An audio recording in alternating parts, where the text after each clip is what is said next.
आणि तर राजकीय टॉप 9 बातम्या आपण बघूयात। जरी फडणवीस असलेच तरी तुम्ही 20 आहात पुरून उरा। उद्धव ठाकरेंचा नवनिर्वाचित 20 आमदारांना कानमंत्र आहे।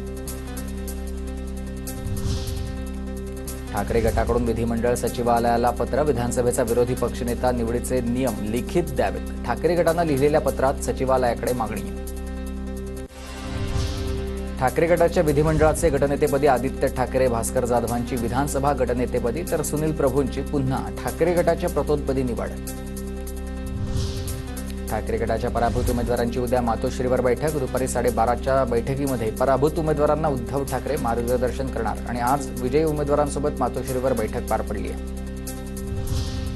2014 पासून ठाकरे ब्रँड संपवण्यासाठी मोदी शहा काम करतात। ज्यांना ज्यांना राज्याविषयी आस्था आहे त्यांनी एकत्र यायला हवं, संजय राऊतांचं आवाहन। मुंबईतल्या अंधेरी, जोगेश्वरी, खार, वांद्रे या परिसरात पुन्हा योगींचे पोस्टर्स लागलेत। बटेंगे तो कटेंगे, स्ट्राईक रेट 95% असा उल्लेख आहे। मातोश्री बाहेर ठाकरे गटाकडून बॅनरबाजी। लढता लढता हरलो तरी हरल्याची मला खंत नाही, अशा आशयाचा बॅनर। नागपूरमध्ये अनिल देशमुखांच्या घरासमोर पवार गटाला दिवसणारेच होर्डिंग्स। महाराष्ट्रानं ठरवला राष्ट्रवादीचा खरा वारसदार। तुतारीच्या नवनियुक्त 10 आमदारांसही आता अजितदादा हेच वाली, होर्डिंगवर उल्लेख। देवाभाऊ भाऊ मुख्यमंत्री आहेत, तर नागपूरच्या धरमपेठ परिसरात ही बॅनरबाजी। विधानसभा निवडणुकीमध्ये भाजपच्या अभूतपूर्व विजयानंतर ही बॅनरबाजी।